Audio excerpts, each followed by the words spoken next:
How's it going, Coachable family? Welcome back to the Coachable podcast. I am your host, Tori Gordon, and today is a special day. I've got my sister, my dear friend, Jen Gottlieb in the building. She has traveled to be with us here in Las Vegas in studio, and I'm so excited to have her here. I'm celebrating a really big win. You know, talk about the game of life. Jen is winning today. We've got her new book that's coming out. It's called Be Seen.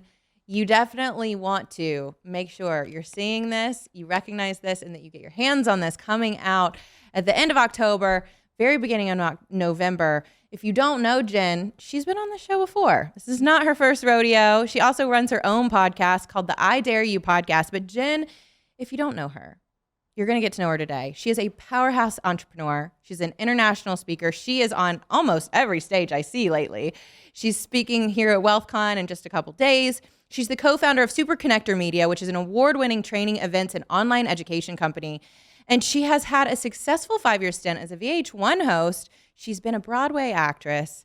And she is just a badass. I mean, someone I truly look up to, I admire, and she's really making waves in the entrepreneurial space by teaching business owners how to build profitable brands and become the recognized expert in their field. And that is what this book is all about. How can you get over the fear of being seen, get your name out there, become a recognized expert, and truly show the world what you're capable of and make the impact you want to make?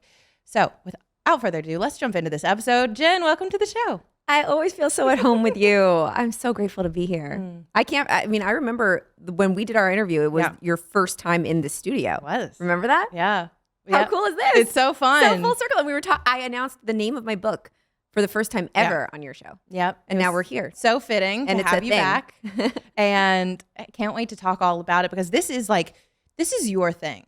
You and being seen, I can't think of anybody who fits this title more authentically. And you wear this name, and like what you're known for is being that super connector, but also just like being really loud and proud about who you are and how you show up. But I know that it hasn't always been like this. Like, let's be real. There is a journey to get to this point where you're actually sharing your expertise and your tools with how you got to this point and how other people can get over the fear of being seen. Because the truth is, so many of us, myself included, have these audacious goals, these big dreams where we're like, if only I could, right? If only I could. And maybe we see people like you and we're like, wow, she's incredible. I admire her. I look up to her. I wish I could be like Jen. And you and I have said that about people we look up to.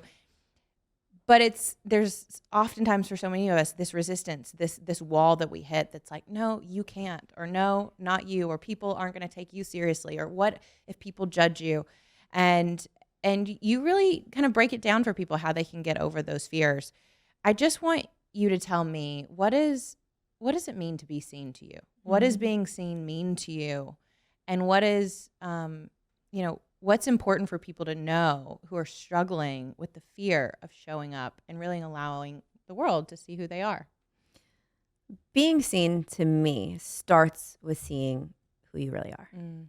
And the only reason I was able to figure that out is because I was not being who I really was for a very, very, very long time. And this book is basically like me learning how to be seen while teaching it at the exact same time. And what's really meta about this is you just talked about like all these fears that come up when we're starting to put ourselves out there for the first time. And you also mentioned, I will help you overcome these fears. I don't believe that those fears ever go away. And I'm in it right now. Like I'm launching a book into the world. What's ironic about this is the book is called Be Seen, and I'm teaching people how to move through the fear of being seen. And I'm actually experiencing all these fears right now in real time. And I think it's an important conversation to have, because you might look at authors or people that are out there and very visible, like on stages, and think, oh yeah, they never feel fear. They never feel insecure. Like it doesn't get scary for them. This is definitely an experience of feeling the imposter syndrome, feeling analysis paralysis, feeling perfectionism, comparisonitis, wrapping a little bit of my worth or a lot of bit of my worth up into like how well this book is going to do. And I think that I didn't see enough people when I was writing this book that were showcasing all of the fears that come along with launching a book. And so I wasn't that prepared. And now I'm like, whoa, I want to talk about this because this is all part of it. It doesn't matter what level you're at. There's always going to be a fear of being seen. Yeah. And I don't ever want anyone to think that they need to get over fear or that they can become fearless, because I actually think that fear can be a really great gift if you learn how to navigate your relationship with fear. Sure. My therapist always says to me, she's my favorite line, my favorite question she always asks me is, what do you want your relationship with that to be? Because we get to choose what our perspective is of this fear that's coming in. Yeah. So a lot of people are not being seen. They're holding themselves back because one of the symptoms of fear that I talk about in the book, or one of the 6 symptoms, or all of them, analysis paralysis. Oh, there's too many people out there doing what I'm doing. FOMO, fear of missed opportunity. So seeing somebody else that's online and they're crushing it, and you're like, oh man, I'm jealous of them. That could never be me. I'm not going to do it. Or perfectionism. They experience all of that. And it's like, what is my relationship with those symptoms? Is it, you know what? That's going to come along the ride with me. Yeah. What if I just put my arm around this fear and understood and knew, like, okay, this is part of the game. This is what's going to happen. And my why and my responsibility to be seen, or my desire to get myself out there so that I can help people, is so important to me that I'm willing to say, hey, fear, what's up? I see you. I get it. You're going to be there with me. I'm going to feel like an imposter sometimes. I'm going to feel like I'm comparing myself to other people sometimes. I'm going to feel like I'm not worthy of this. But I'm going to invite you to the party. I'm going to let you sit in the car with me. I'm driving the car. I'm in control, but you're there with me. Yep. And throughout this process of marketing my book and doing all these things that are really scary and being seen on a whole other level than I ever was in my whole life, I'm really implementing all the steps in my book, which is like, okay, good. Everything, it works, because I'm not fearless and it's not going away. Yeah. But I'm like, all right, I'm inviting you, fear. Yeah. Let's go. Come along. Let's just do it anyway, because I feel like the purpose of this book and hopefully the impact that it makes is so profound and so important that it's worth a little bit of this discomfort right now. Yeah. I think that's so important, because what you're doing is you're walking the talk, right? You're showing people what is required for them to be able to get to kind of these next levels. And that requires making friends with your fear. And like you just said, it's like, it's not in the driver's seat, but it's coming along, and I'm going to buckle it up and let it know who's boss.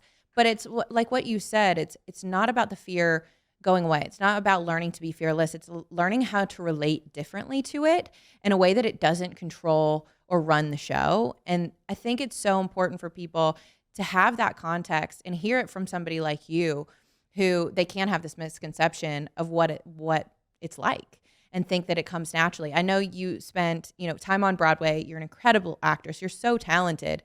But like what you just said is really important, that there's levels to this. It's like, what about that point in your life when you were an actress, what showed up that says, hey, even though I'm very much out there in the public eye, how am I not being seen? What was the indicator that was like, there's still part of me that's hiding or thinks that I can't show it all? And how does that, because you just said it, like then it kind of goes and is a lesson that you have to relearn with every level. It's like, how willing am I to put down the mask and bear it all and trade being understood for being seen? I like that line. Trade being understood for being seen. That's good. All right. So if you haven't listened to the first episode that Tori and I did together, you should listen to it, because I tell my whole story. But for those of you who didn't, I'll give you a little background. I was on a TV show on VH1 for 5 years about heavy metal music. Yes. And I don't really like heavy metal music, but I was an actress and I got a gig. And before I knew it, I had this brand and I had this persona of being this heavy metal chick. And people followed me because of that. And they thought that was me. And it couldn't have been further from who I really was. And I fell into a really deep, dark hole because I was being seen as a version of me that was completely inauthentic to who I was. And there was this voice inside of me that was like, Jen, this isn't you. This isn't you. What are you going to do when this is over? Because you keep building up this thing that is really, really hard to keep up with. And what's going to happen when it goes away? Who are you? But I just kept going because I didn't have really, for me, like in that moment, I felt like I had no choice. Yeah. I felt like this is all that I was worth. I was lost. And I'll never forget the moment when I realized that this was a real problem.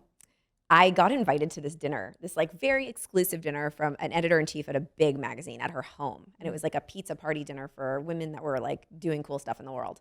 And it was very small, and we all get invited to this thing. And I guess I was invited because I was on this TV show. Sure. And I walk in, and I'm me, Jen, like the Jen you're looking at right now, because that's how I was in real life.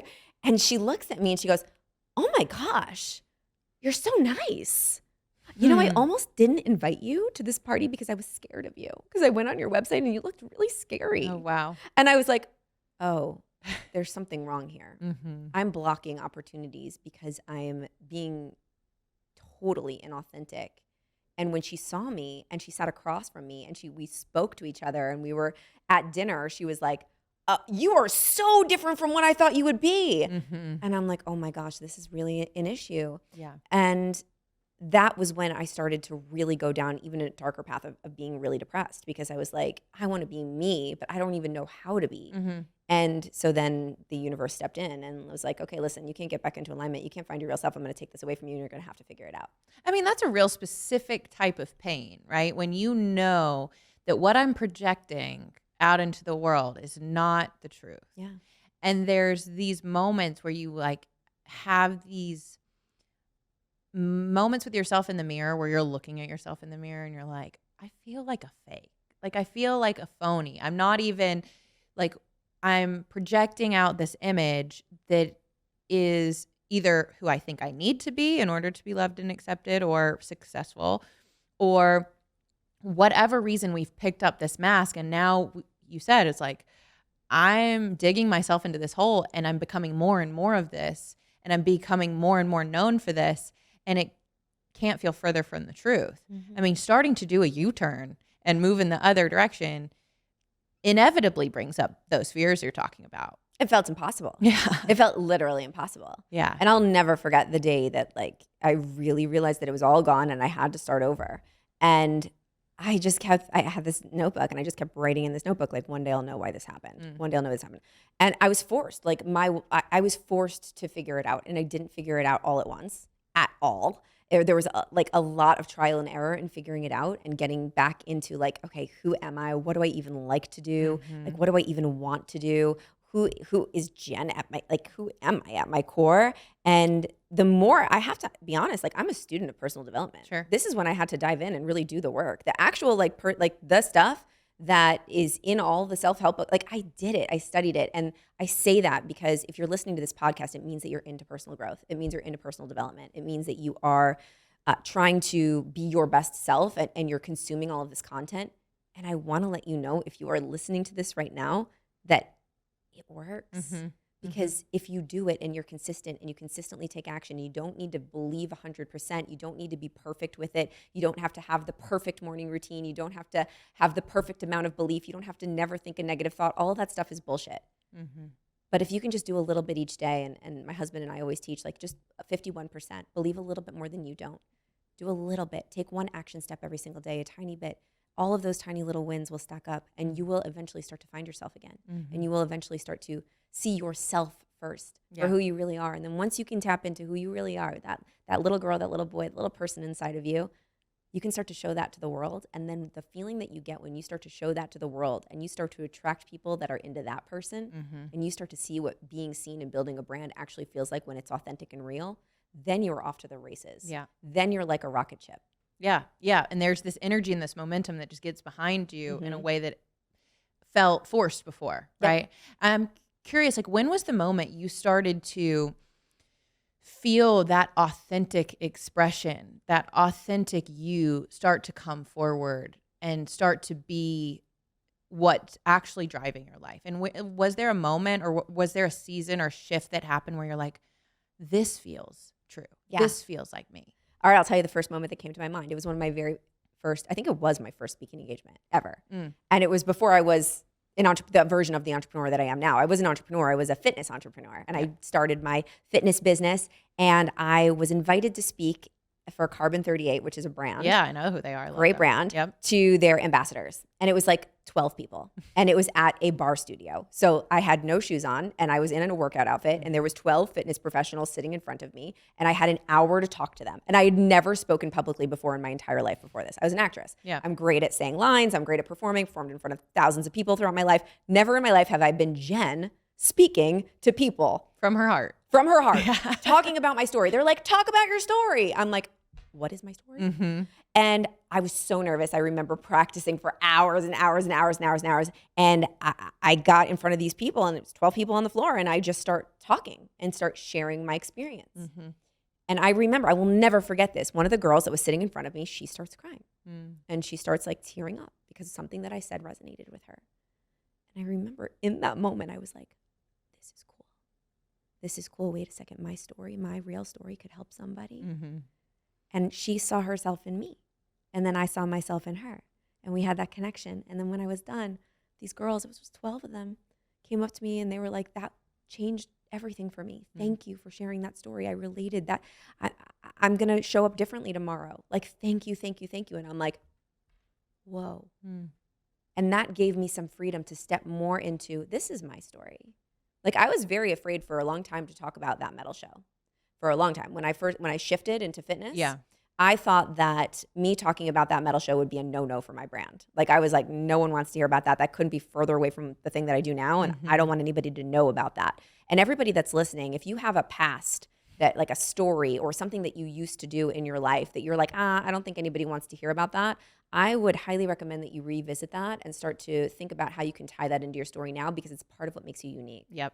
The second that I started talking about my past on that metal show was the second that I differentiated myself from every other fitness professional on the planet. And I talk about it a lot in the book, and how to craft your story and how to talk about what you do. And often your start is your story. And there's a zillion other fitness people out there. There's a zillion life coaches. There's a zillion interior designers. There's a zillion doctors. The thing that's going to separate you from everybody else is the interesting story about you, your path, how you got there. And I call them the lean-in stories. So I'll meet somebody and they'll be like, what do you do? I'm like, oh, I help, build brands. Like, I help teach entrepreneurs how to be seen. And they're like, oh, cool. And then I'm like, oh, I was on a TV show about heavy metal music on VH1. And they're like, what? Tell me more. I'm like, okay, now I have your attention. What is that lean-in story for you? And how can you tie it into what you do now? And that is usually the story that will also set you free. Yeah.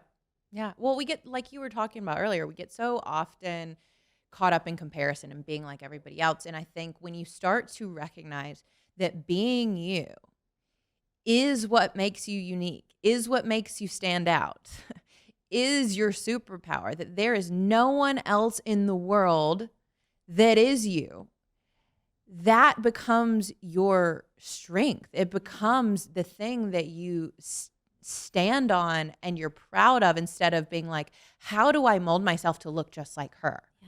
And that is when you start to shift that mentality and you start to reclaim all of those stories and those parts of you that you used to be like, that's too much, or that's not relevant anymore, or no one cares about this. And you're like, no, all of these things get to be part of it.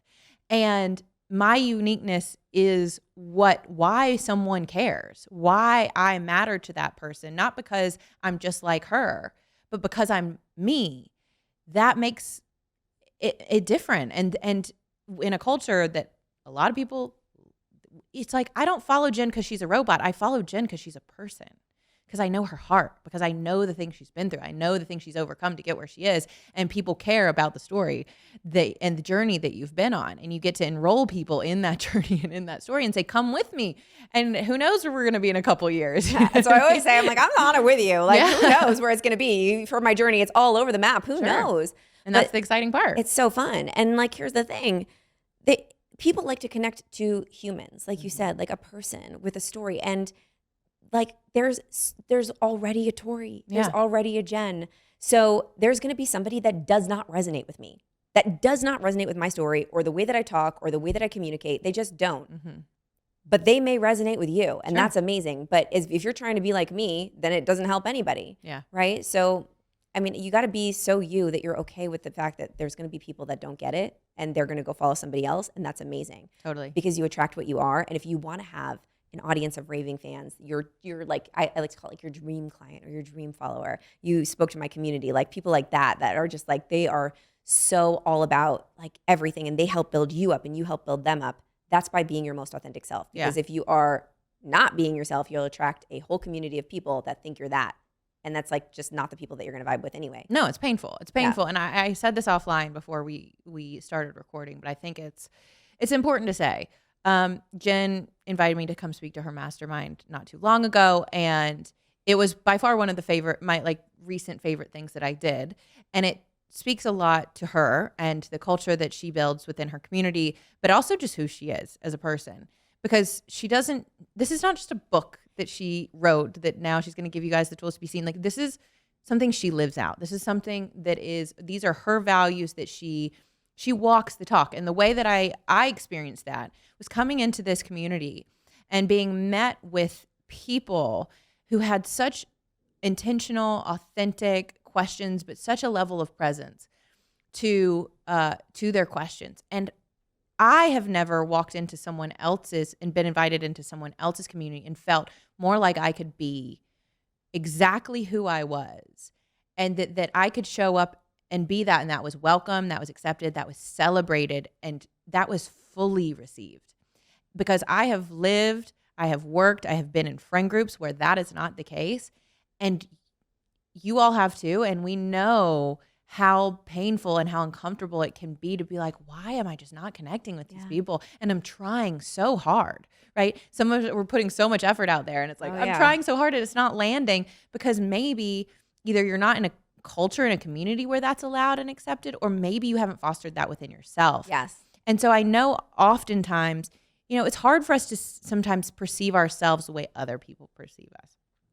Why is that? And you've got something called a badass list that can help us with that. Tell me a little bit more about what that is. Yeah. So the badass list is the entire third chapter of the book. It's so unbelievably important because we spend a hell of a lot of time on the internet comparing ourselves. We just do. Everybody does. And if you say that you don't, then please DM me and tell me that you don't. And I'll bravo and I'll bow down to you. Yeah. Because I will catch myself. My thumbs just do it. And all of a sudden I'm scrolling and I feel bad about myself because Instagram and social media, TikTok, Facebook, all of it, it's a highlight reel, and that's amazing. I think it's great. Everyone can showcase all the great things about their life and everything that's happening and promote their business. Amazing.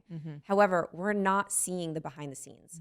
We're not seeing the chapter 1, 2, and 3, and 4 that led to that chapter 5 that we're seeing. So we're comparing our real life to other people's badass moments, other people's badass, incredible chapter 5, yes, here it is, the finished product. So if we're dealing with something that's difficult, or we're having imposter syndrome or fear of being seen, and we're scrolling, we're thinking that we're alone in that. And we're forgetting how amazing we are. Right. Often all of the things that we've done are way too close to us and we don't think they're incredible. But if I were to tell you to talk about your best friend, your partner, your kid, you would brag about them all freaking day.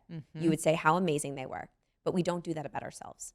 So whenever I'm experiencing imposter syndrome, I use my badass list. I used it today. It's actually in the book. My publisher made me write my badass list and put it in the book. It was mortifying because I was like, I'm going to write all of these things that I did that I'm proud of myself for, that's like so braggy and felt so gross.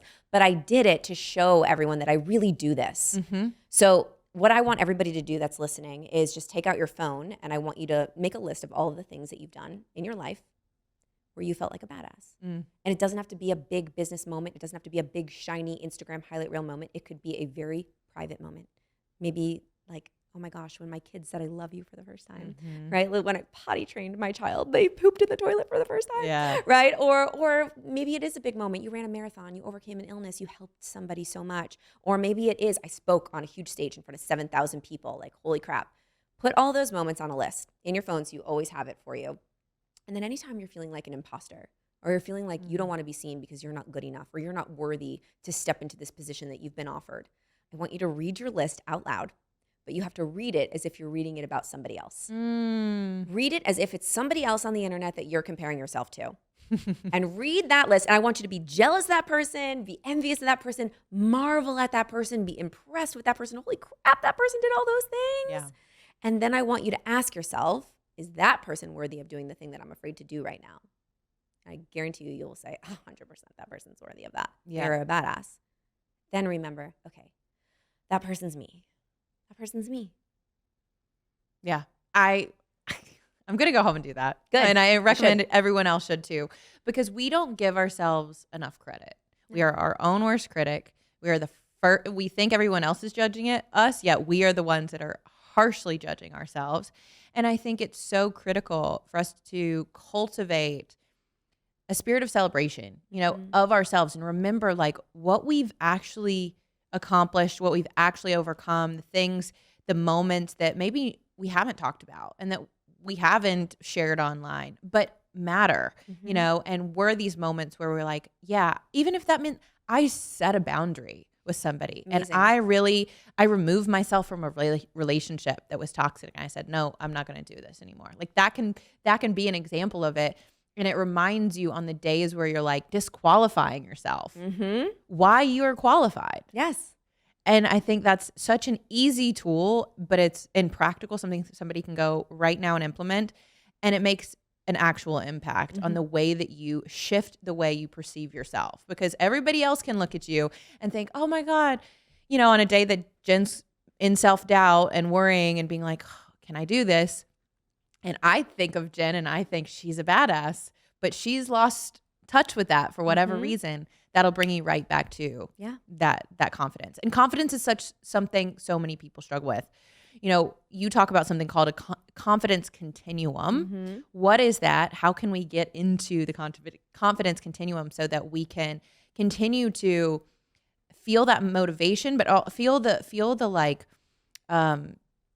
that momentum. That's the word, the momentum that's kind of, we're riding that wave of confidence. Momentum is like the juiciest thing. When you can gain momentum, that's like when you're on fire. That's when like you can put your foot on that gas pedal and just fly. Yeah. And I'm always trying to get to that moment of momentum. Not always in it. And that's the beautiful thing, because if you didn't know what non-momentum felt like, you wouldn't know what momentum felt like. Or there's positive momentum and you can go be in a negative momentum spiral real quick. 100%. Yeah. But the cool thing is that if you don't feel like you're a very confident person right now, confidence can be built over time. It can. It 100% can be built.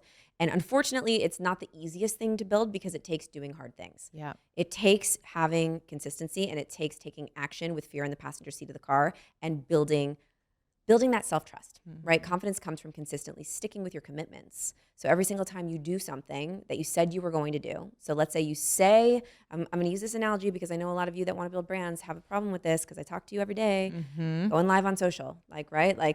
Have you gone live recently? No, it's scary. That's a scary thing to do. So let's say you're absolutely petrified to do that. You're not confident in that area. Going live makes you scared. Talking off the cuff makes you scared. But you want to build confidence in this area. So the first step of the confidence continuum is to take action, right? It's to take action with fear in that damn passenger seat. So you're going to use everything you learned in chapter 1, all about fear, to talk to fear, say, fear, okay, you're going to come with me in the car. I'm going to put my arm around you and we're going to do this and we're going to press go live and we're going to do it. Even if it's only for 3 minutes, I know it's going to be scary. I know it's going to be painful, but I understand that discomfort is only temporary. And before I know it, I'll end up in my bed tonight. Yep. How do I want to feel when I get in my bed? Do I want to feel proud that I did it? Or do I want to feel like, shit, that's another day that I didn't take action? So I think about that. And then you go, and with fear there, shaking, terror, whatever it is, you press the go live button. Okay. That's the first step. You take action. So you do your live. Maybe 3 people show up. Okay, 3 people show up. Maybe it's not that good. Okay, whatever. You press end. You did it. So you need to celebrate yourself for doing it. Because what happens after you've done the hard thing is you take the power away from fear. A little bit of it, not all of it. Because you prove to fear, oh, I just did that and I didn't die. Okay, I got a win. And then dopamine starts to come, all the good feelings. Okay, I did it. I went live. So then the next day, when you go to take action again, step number 2, take action the second time after you've gotten the win. You have a little bit more certainty and a little bit more confidence in yourself that you can do it because you already did it. You have proof. So you go live again, a little bit more confident. Okay, so now you go live, you're a little bit better than yesterday. Not that much better, but a little better. Maybe 5 people show up. And then after that live, whoa, someone DM'd you and they said, I loved that live. That really made a difference in my life. Is there a way that I can talk to you about maybe working with you? Oh my gosh, you just got a really big win. Holy crap, that feels really good. Yeah. And motivation's created from wins. Right. Getting that win. Wow, whoa, I go live and something cool happens. Boom, subconscious mind starts to remember that when I go do something scary, something good can happen. Now we've got way more confidence. Now we can't wait to go live the next day. I could get another client. This gets fun. Boom. Yeah. You do it again. Now you're way more confident, and then you have done it again and again and again. You create momentum and you can consistently take action, and it's a lot less scary. And you can do that with absolutely everything. Yeah, I love that. Can you speak to taking the messy side of taking action? Because so many people, they get caught up and they're like, okay, but I need to do it perfectly, or I need to be good at it first before I get started. And so they get into this pattern of avoidance of like, I'm going to wait and put it off, and I'm going to do all the planning and the preparation so that when I do it, it's perfect. And they get caught up in this need for it to be perfect before they even get started. What do you say to those people who are like, but Jen, I'm scared for it to be messy? What is your relationship with being a beginner? Everybody started at 0. Everybody. We don't see people's step 1. We don't see people's 0. We don't, because they don't showcase it that much on the internet. Some people, they do now and you can follow along, but most people that are very successful now, you see their chapter 20. So we're scared to put out our chapter 1. Jerry Seinfeld taught me about this. this is one of my favorite stories ever about being okay with being a beginner and being seen in the mess. You know, I live in New York. Yep. I live down the street from this comedy club, really small comedy club, like 15-seat theater. And I know the guy that owns it. And a couple years ago, he called me on like a Labor Day weekend. No one was in the city. And we were like in the city. We love being in the city when nobody's there in the summer. And he's like, Jen, Jerry Seinfeld is going to be at the comedy club tonight. He's just going to pop in and do a set. You should come. I'm like, yes. Yeah. So we like run to this comedy club. There's like 10 people in the room. And Jerry Seinfeld is going to go do a set. Holy crap. We're so excited. So Jerry starts his set. And the jokes aren't landing. Like he's kind of sucking a little bit. And I'm like really confused. I'm looking at Chris. I'm like, is this really happening? Like, why is no one laughing? It was really uncomfortable. And then he starts like going back to this table and looking at these pieces of paper. And then he picks up this piece of paper and he starts reading jokes off of the piece of paper. And I look at Chris and I'm like, he's practicing right now. Oh, He's getting his reps and he's figuring out what works and what doesn't. He is allowing himself to be a beginner today to figure out how to tell these jokes so that they work on the big stage. One of the greatest comedians of all time, one of the highest paid comedians of all time, is doing a set in this tiny little hole in the wall comedy club and reading jokes off of a note card to see what works and what doesn't.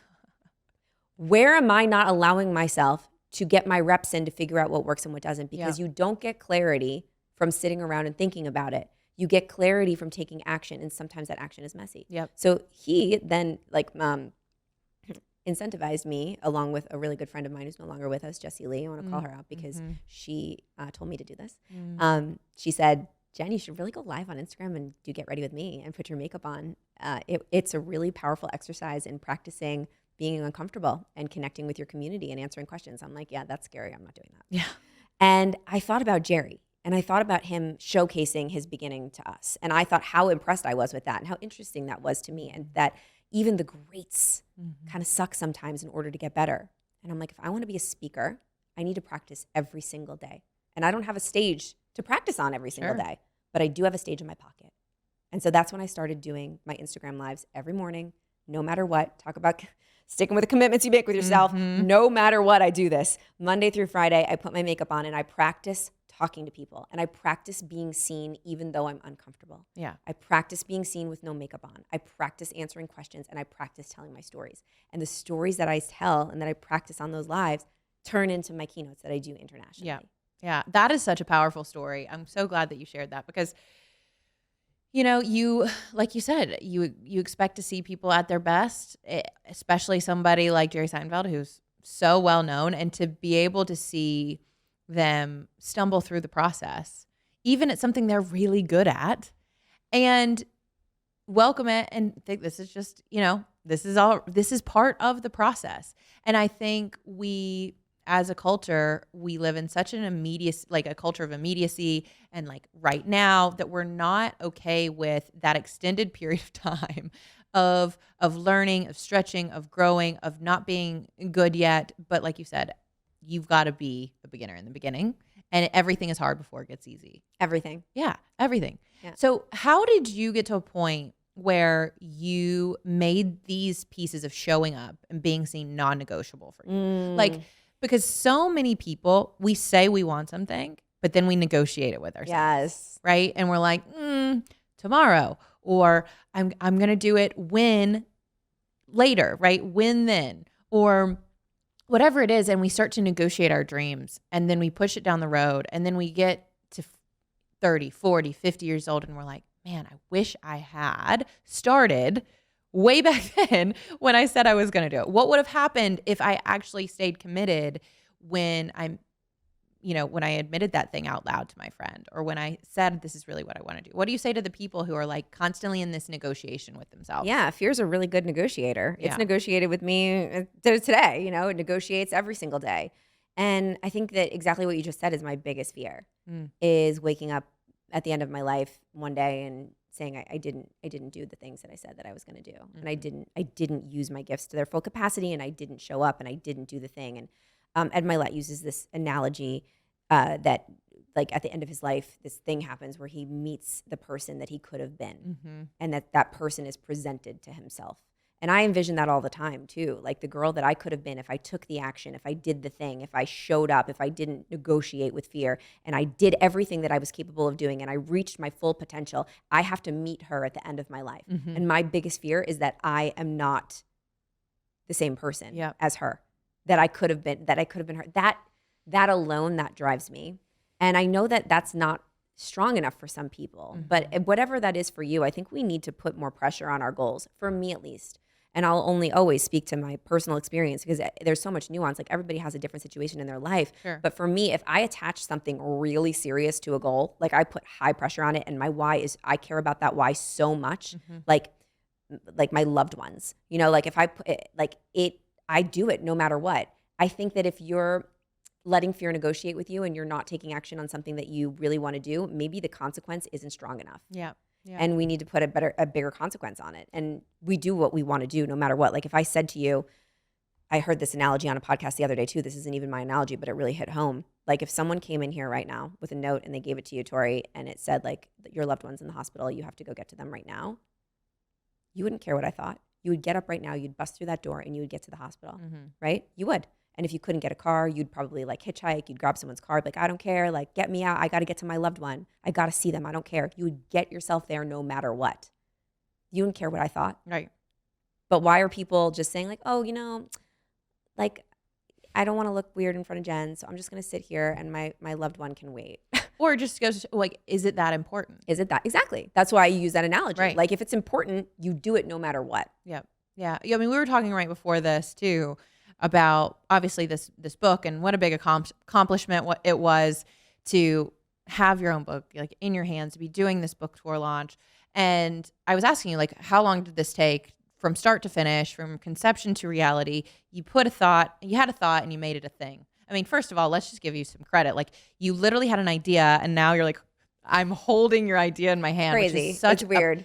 A powerful example of manifestation and taking aligned action. But what you said, it was like, I get shit, like take action. And what I said was like, you get shit done. You didn't say that. But I was like, when you think about something, you move on it.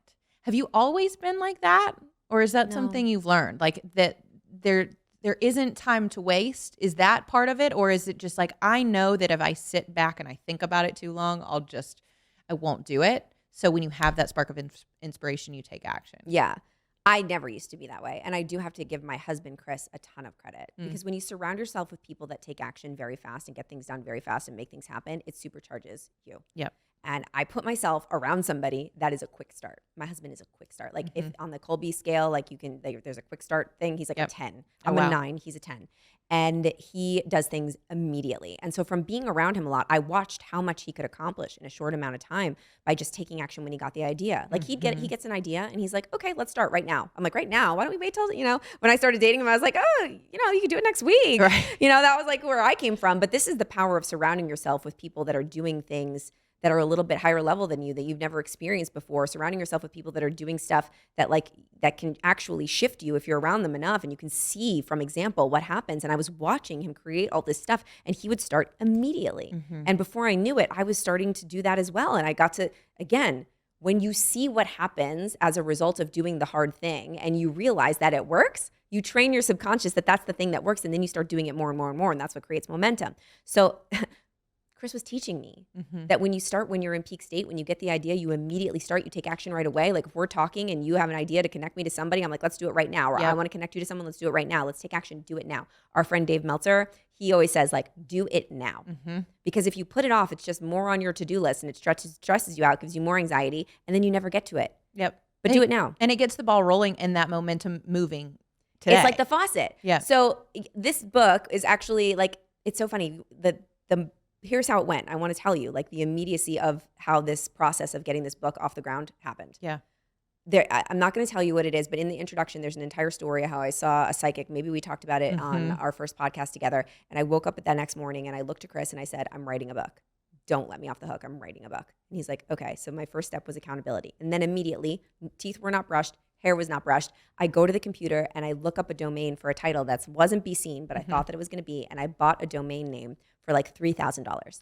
Wow. I did it at that moment. Why? To put money on the table, to hold myself double accountable. This is still the same morning, teeth not brushed yet. Then I get in my bed right away and I start outlining and writing an introduction. That's not the introduction to the book that you're reading right now. All of this was just the gunk that comes out of the faucet before the water flows. I was getting the gunk out. I wrote this handwritten introduction. I still have it. It's terrible. It doesn't even make any sense, and it's not that introduction. And then I immediately start emailing that day everybody that I know that has a book agent. Everybody that I know. I think that I emailed like 20 or 30 people to get connected to somebody because I knew I needed to get the wheels turning. By the end of the week, I had calls with different agents. The end of the week. And then by the end of the next week, I already had an outline that was going to publishers. And then, so like there were a lot. Now that was like immediate momentum from immediate messy action. Yep. The outline's not the outline of this book. The title's not the title of that book. None of it actually is the same.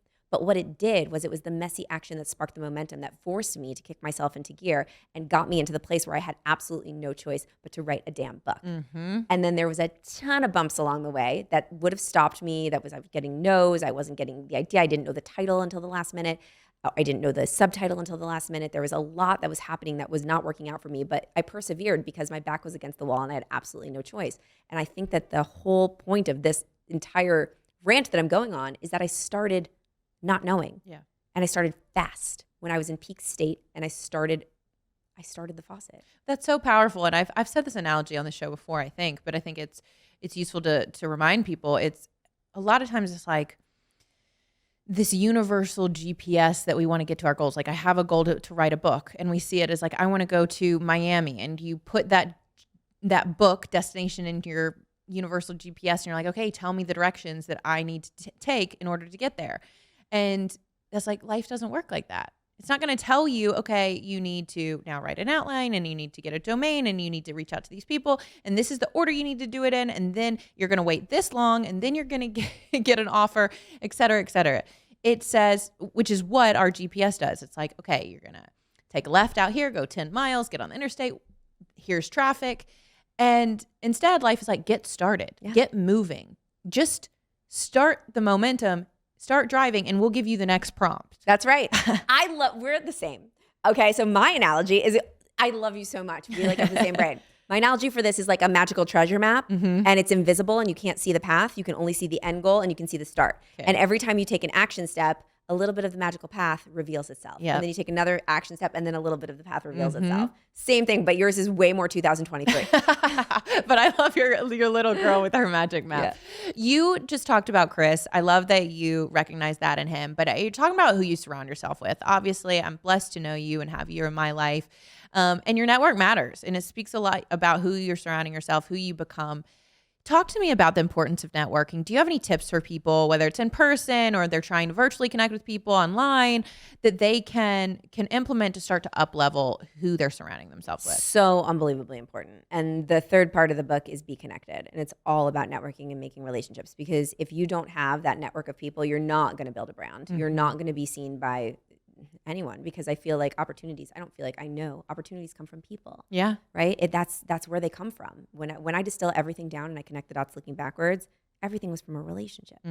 Again, something that my husband is amazing at. He's the super connector, and we created Super Connector Media together, and he taught me everything that I know really about networking. I think it was innately in me, but he gave me permission to be able, he's like, go do that now. And a lot of the tips that I give in the book are really built around the opposite of what you think networking is about. So most people think that networking is about going into a room and selling yourself to people and making yourself sound unbelievably interesting so everyone will want to know you and want to work with you. And that's unbelievably exhausting and terrifying for people that are introverted. Yeah. Right? Terrifying. You want to say the right thing. You want to like put on a show. You want to make everybody like you.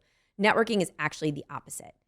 It's totally the opposite, which I want every single introvert to take a nice deep breath and exhale, because the way that you make somebody remember you, which is the most important piece of networking, being memorable, is to make that person feel seen. So instead of trying to be the most interesting person in the room, you want to walk in and try to be the most interested person in the room. And everybody's favorite topic is themselves. Allow people to talk about themselves, ask them questions, be interested, and figure out what you can do to help that person. Powerful relationships are built by providing value to people, not by asking what you can get from them. Yep. Yeah. That's it. That's so important, because what you just said, and you said, is like, in order to really be the best networker in the room, it's not about being seen, it's about seeing someone else. Mm-hmm. And that requires presence. It requires you to be able to connect with them, and you can't connect with somebody that you're not present with. So you can't be thinking about what can I get out of this, or who else is in here that I need to talk to, and have your list of people that you're trying to get in touch with. It's about how can I just take a moment to just be fully here with you and to reflect back to you what I'm hearing, to be genuinely interested, and that how much further that will take somebody than thinking I need to come in here and I need to walk away with 10 business cards. My goal usually when I walk into a room is help one person. Find somebody in this room, one person, make one great relationship and figure out how I can help them. Yeah. And then follow up with that help. So the most important part of the networking is not the meeting, it's the follow-up. Mm-hmm. It's how do you garner that relationship? How do you follow up? And most people follow up wrong. Do you have any tips for that? 100%. Nobody that's listening to this ever follow up with me saying, just bumping this up, or can I pick your brain, or can you tell me something about, don't follow up with asking a question. Don't do that. Follow up with value. So your entire first interaction should be, if you want to be an amazing networker and create a real win-win long relationship with this person, and you want to feel amazing because it feels amazing to help people, figure out what you can do to help them. Let's say you're having a conversation with somebody and they're like, oh my gosh, my kid's first soccer game ever is tomorrow morning, so I've got to leave here early because I got to get to their soccer game. Hear that, take that in, and think about, okay, what does this person need help right now? Well, their kid's going to have their first soccer game tomorrow. I'm going to email them tomorrow and say, hey, wish Johnny good luck at the soccer game. Like maybe you could go above and beyond. If this is a really relationship that you want to make, send a little trophy in the mail that says Johnny's first soccer game for Johnny. Tell someone you were listening. That is above and beyond. That is the extra mile. If somebody did that with me, I would never forget them and I would want to help them.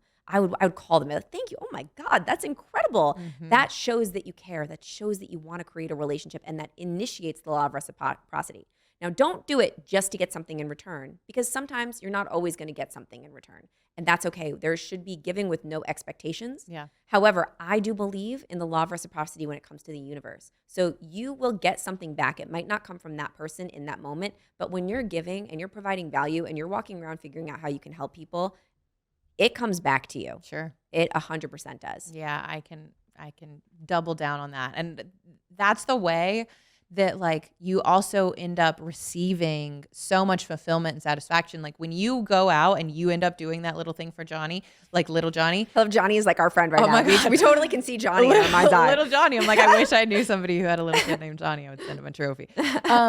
You end up getting and receiving so much just in that exchange. Yes. And I think a lot of people, they go in with the mindset of how can this serve me? Mm-hmm. How can this networking event or this cocktail or this luncheon or whatever serve me versus how can I go and be of service? Yes. And that's a mental shift.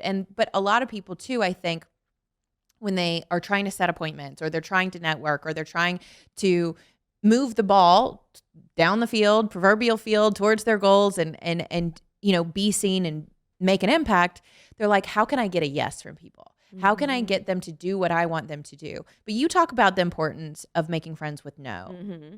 Talk about what that is, because no can be a pill that we need to learn how to swallow, and how we can learn to embrace no, and actually how that can be redirecting us to yes. Can you talk a little bit about that? Yes. So in this part of the book, I talk about both hearing no and saying no. Mm-hmm. Both two very, very, very important relationships with no. I'll talk about hearing no first, because that's usually the hardest one for everybody. Sure. Rejection. If you are listening to this podcast, you're probably somebody that is into personal growth, into building a business, into furthering your life forward. And when you are growing, 100%, I can tell you this, I just know you're going to get rejected. At some point in time, somebody's not going to understand. Somebody's going to say, no, not this time.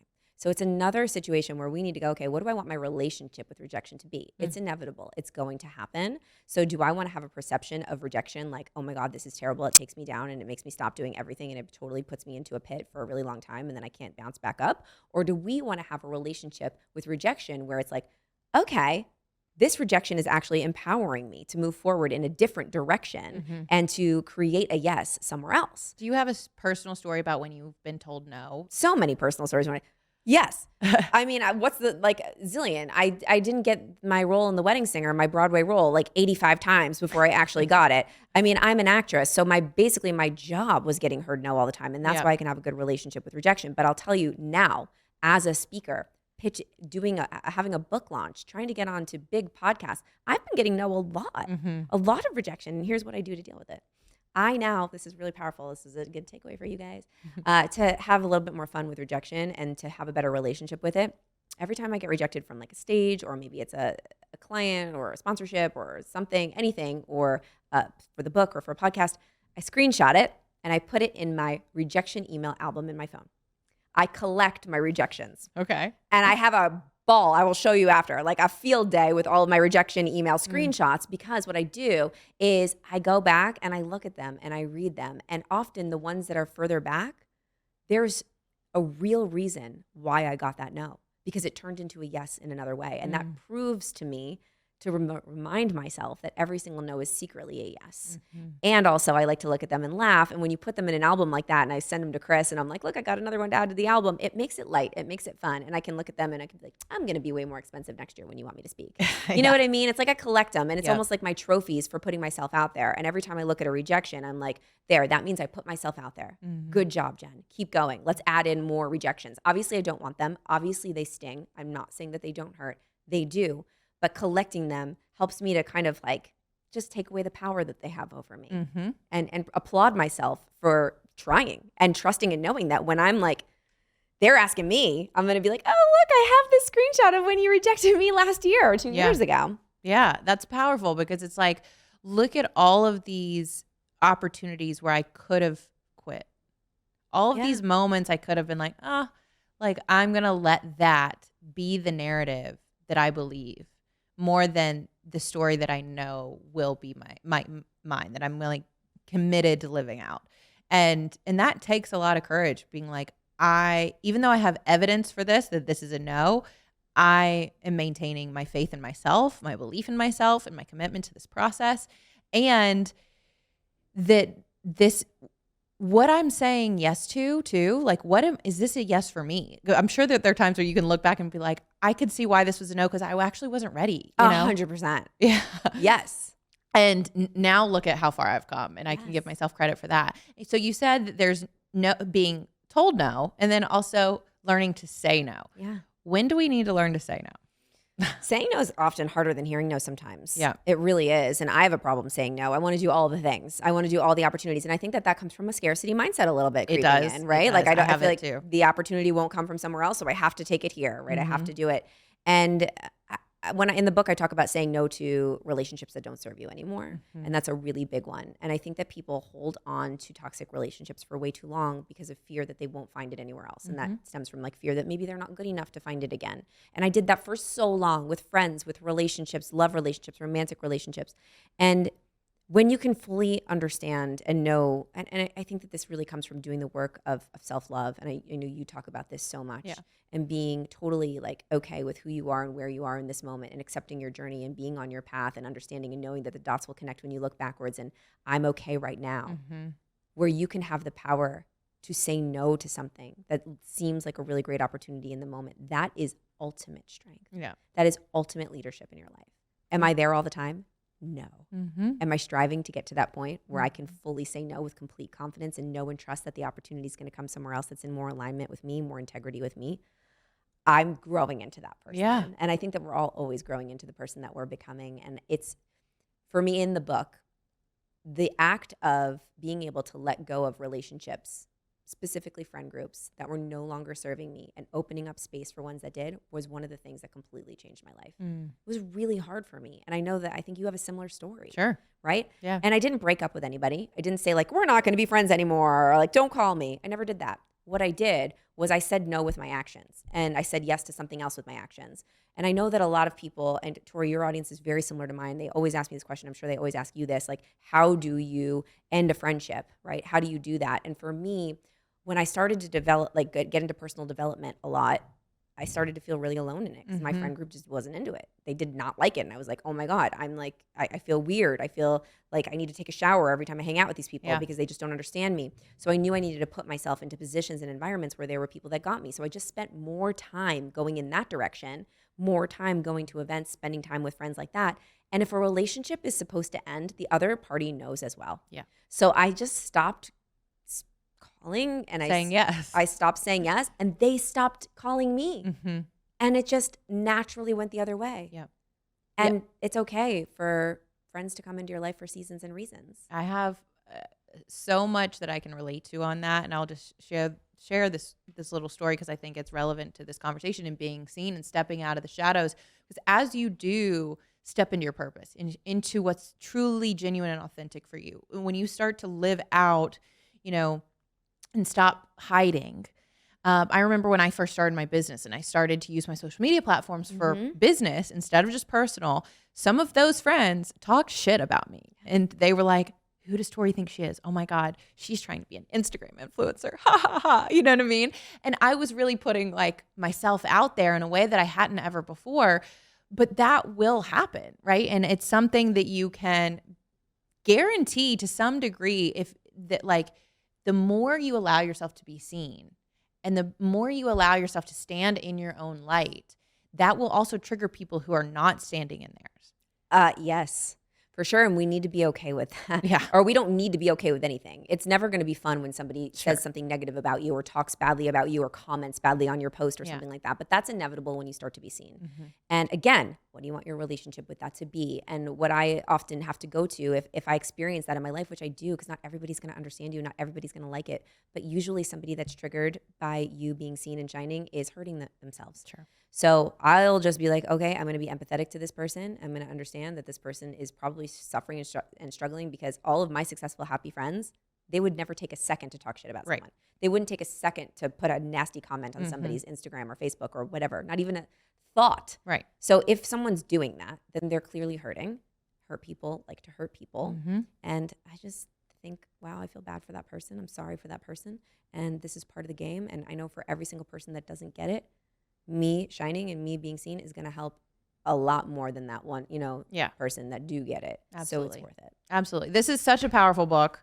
I'm so proud of you. Thank you. Like, really congratulations on bringing this to the world. I know people need a resource and a guide like this for getting over their fears and saying, I'm ready. I'm ready for the world to know who I am, to know my name, and to show them what I'm fucking capable of. And that's what you've done. You've led the way. You've walked the talk. You are the example of what that looks like.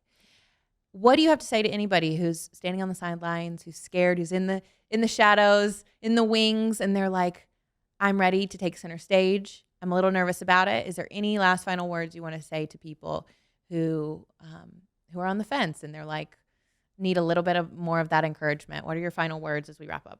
First of all, keep listening to Tori because if you're here, then you have a really great mentor and a really great leader. So that's the first thing. So applaud yourself for even listening to this podcast. That's number one. Number two, if you have a service, a story, or a product, notice I said story, so you don't have to have a business yet, but if you have something within you that you know can help people, it's your responsibility to allow those people to find you. And so you have to be seen to do that. Mm-hmm. Because every day that goes by that you're not making yourself seen and visible enough for those people are going to go find someone else. They'll follow someone else. They'll listen to someone else. They'll pay someone else who isn't as good as you and doesn't care as much as you, simply because you're too insecure or like all about what other people think to put yourself out there. Could you imagine everyone that's listening right now if Tori decided that she was too afraid to do this podcast? Like, that would be a travesty because I know that this podcast has helped so many people. So think about your responsibility to be seen so that you can help the people that need your help. Amen. Amen. So powerful. That's a call to arms, you guys. So where can people go get this book? When is it available? And how can they connect with you By the time online? this comes out, it's available. Yeah. It's launch week, so you can get it anywhere books are sold. BeSeenBook.com. If you get it there, there's a zillion stores where you can get it from. But if you enter your order confirmation number, you can get gifts from me. Wonderful. Yeah, it's easy. Amazing. We will put all of that in the show notes. Make sure it's super easy for you guys to go get your copy. Pick up one for yourself, for your friends. Send them to. The holidays are coming up. Make sure everybody gets one of these in their stockings this year. I love you. Thank you for being here. Thank you for making time to stop by the studio. As always, you encourage me. You inspire me. You remind me that it's important to do the work and to step up and to allow myself to be seen. So thank you. I hope you guys will take this. You will step into your own light this week and share this with a friend if you find this valuable. Make sure to connect with Jen online. I love you. We'll see you next week on the Coachable Podcast.